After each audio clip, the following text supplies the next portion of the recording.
সুপ্রভাত বন্ধুরা, আজকে আমার রান্নাঘরে রান্না হবে ইলিশ মাছের মাথা দিয়ে চাল কুমড়ো সিদ্ধ করে রেখেছি প্রেসারে, আর পার্শে মাছ হালকাভাবে বেগুন আলু দিয়ে হালকা পাতলা ঝোল, খুব একটা রিচ করব না। আর ইলিশ মাছ চাল, আর এই যে ছোট ছোট চাল কুমড়োগুলো পিস পিস করে রেখেছি, এগুলো সিদ্ধ করে রেখেছি। এগুলো আজকে করব না, কালকে করব, তোমাদের দেখাবো এটার কি প্রিপারেশান করি। চল রান্নাটা শুরু করি। এবার আগে ইলিশ মাছের মাথা, একটা কাটা ফলা মাছ, সেটাও দিয়ে দিলাম। দিয়ে এগুলো ভালো করে আগে ভেজে তুলে নিই, তারপরে আর চাল কুমড়োটা তো সিদ্ধ করেই রেখেছি, বেশি টাইম লাগবে না। একটা রান্না করতে করতে আরেকটা প্রিপারেশান রেডি করি, ভাবো এটা খেতে দারুণ লাগে। এটা কীভাবে কী করছি, আজকে সিদ্ধ করে রাখলাম, নাহলে এই অল্প কটার জন্য সিদ্ধ করতে গেলে না সিদ্ধ একদম বেশি হয়ে যাবে, প্যাচপ্যাচা হয়ে যাবে।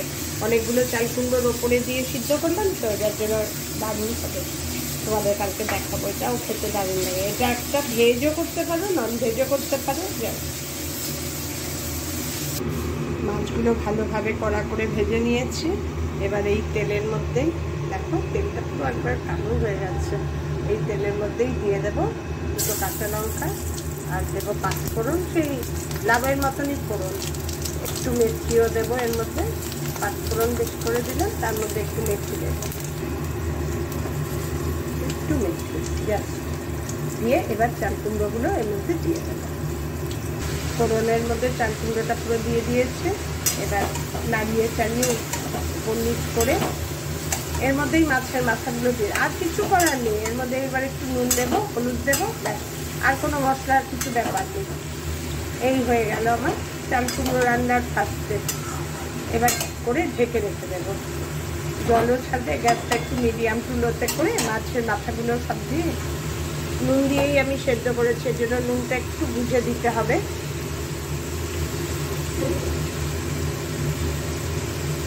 আর নুন দেবো না, আর দিয়ে দেবো হলুদ। হলুদ দেওয়া হয়ে গেল।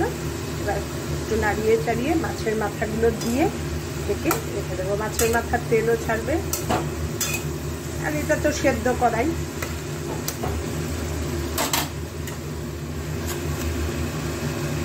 চাল কুমড়ো করা মাছের মাথা দিয়ে কোনো ঝামেলা নেই। আর যখন হয়ে যাবে একদম বুঝতে পারবো, খুব একটা ভাঙবো না, কাঁটা চারদিকে ছড়িয়ে তো এরকমই রাখবো, দু টুকরো করে করে দেবো, দিয়ে ঢেকে দেবো।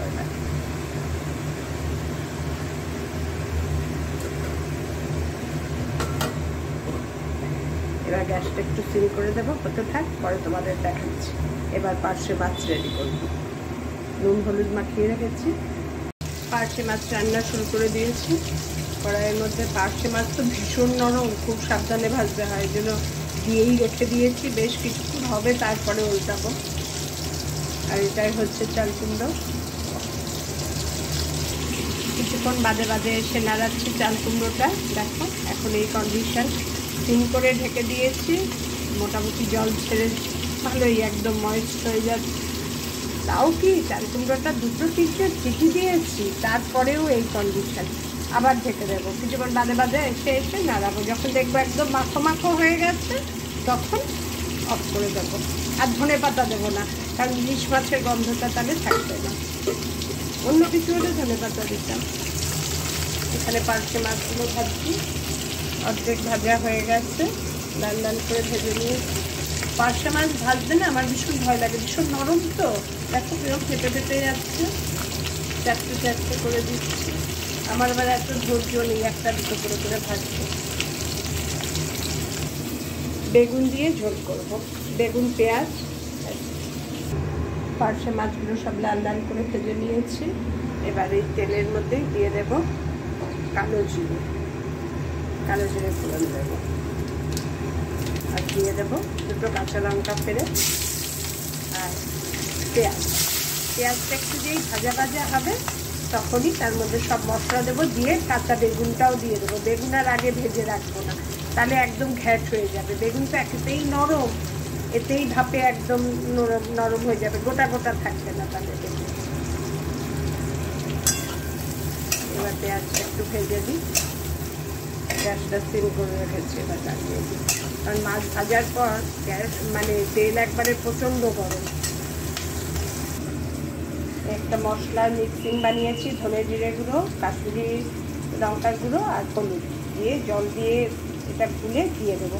কারণ ভাজা মানে গুঁড়ো মশলা দিলে তো একেতেই পুড়ে পুড়ে যায়, তার জন্য একটু জল দিয়ে দিলে জলেরও কাজ হয়ে গেল। ব্যাস, এই পেঁয়াজটা ভাজা হয়ে গেছে, এর মধ্যে দিয়ে এবার কষা নেবো, নুন দেবো।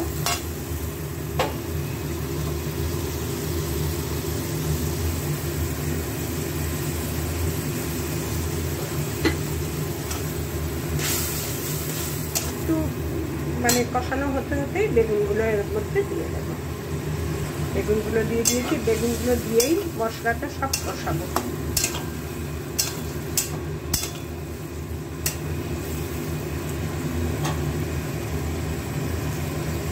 দারুণ লাগে খেতে এইভাবে পার্শে মাছ করলে। আলু দিলেও ভালো, আমি আর আলু দিলাম না, আলু ছাড়াই করছি। চাল কুমড়োটা এতক্ষণ ধরে করছি দেখো, ঢেকে ঢেকে, তাও পুরো ময়েস্টার হচ্ছে না। ঝুম্পা তখনই কেটে বলেছিল, মামি এটা কিন্তু 2-3টে সিটি দেবে। যাই হোক, আবার একটু নাড়িয়ে চাড়িয়ে ঢেকে দিলাম, মোটামুটি হয়ে এসছে, আর একটু হলেই অফ করে দেবো। মাছ হচ্ছে, মশলা ভালো কষানো হয়ে গেছে, দেখো তেল তেল ছেড়ে এসছে। এবার এর মধ্যে ঝোল দিয়ে দেবো।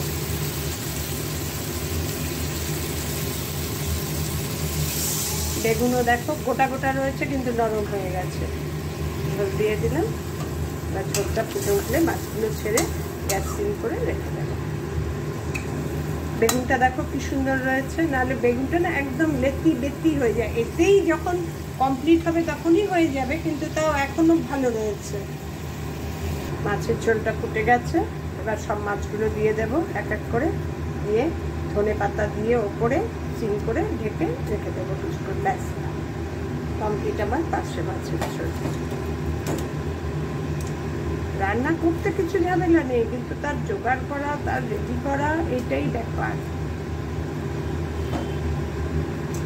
এতদিন তো ইনস্ট্রাকশন দিয়েছি, এইটা করো এইটা করো, এই পাশে দাঁড়িয়ে রয়েছি কখনো, কিন্তু এইভাবে তো পুরো খন্তি হাতা ধরে করিনি, তাই এখন বেশ লাগে, বুঝতে পারি যে এখন রান্নাটা একটা ব্যাপার। কমপ্লিট আমার পার্শে মাছের ঝোল। এবার ওপরে ধনে পাতা দেবো, একটু বাড়িয়ে দিই, সিম করে দিয়েছিলাম দেওয়ার সময় মাছগুলো। ধনে পাতা ছড়িয়ে ঢেকে গ্যাসটা সিম করে দেবো। ব্যাস, হয়ে গেল আমার পার্শে মাছের ঝোল। ধনে পাতাগুলো খুব বড় মানে খুব ছোট ছোট কুচু কুচু করিনি ইচ্ছা করে, তাহলে কি একদম নিয়ে যায়, একটু বেশ ঝোলের মধ্যে মুখে কামড় টামড় পড়লে ভালো লাগে। এদিকে পার্শে মাছ কমপ্লিট হয়ে গেল, ঢেকে দেবো। এদিকে চাল কুমড়ো এখন গ্যাস অফ করে দেবো, তোমাদের দেখিয়ে। চাল কুমড়ো মোটামুটি একদম ময়েস্ট হয়ে গেছে, নিচে লেগে লেগেও যাচ্ছে, মানে চাল কুমড়োর থেকে যে জলটা বেরিয়েছিল পুরো শুষে গেছে। আর বিশেষ কিছু নাড়াবো না, এই অবস্থাতেই ঢেকে গ্যাস অফ করে রেখে দেবো।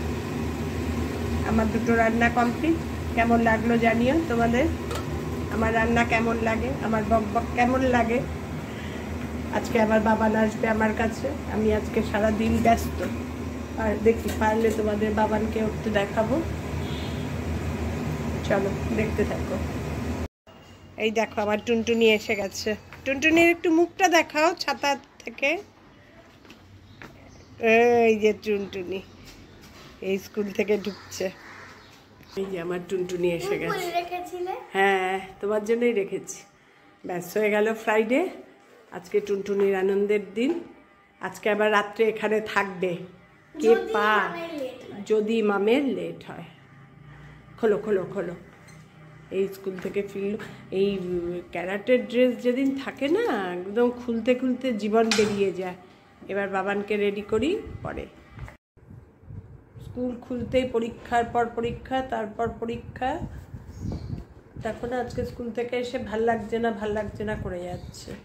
ওয়েদার চেঞ্জ হচ্ছে না, আর অনিয়মের চূড়ান্ত হয়েছে না পুজোর মধ্যে। আর এখন স্কুল টানা এতক্ষণ, ওই যে মুখটা দেখো না, শুকিয়ে গেছে একবারে। দুষ্টুমিও অনেক কম আজকে, আজকে শুয়েও দেব। পড়তে বসিয়েছি, ওকে জল দিয়ে দিয়েছো গো? ব্যাস চলো শুয়ে পড়বো, চলো। কারণ শরীর খারাপ লাগছে কি?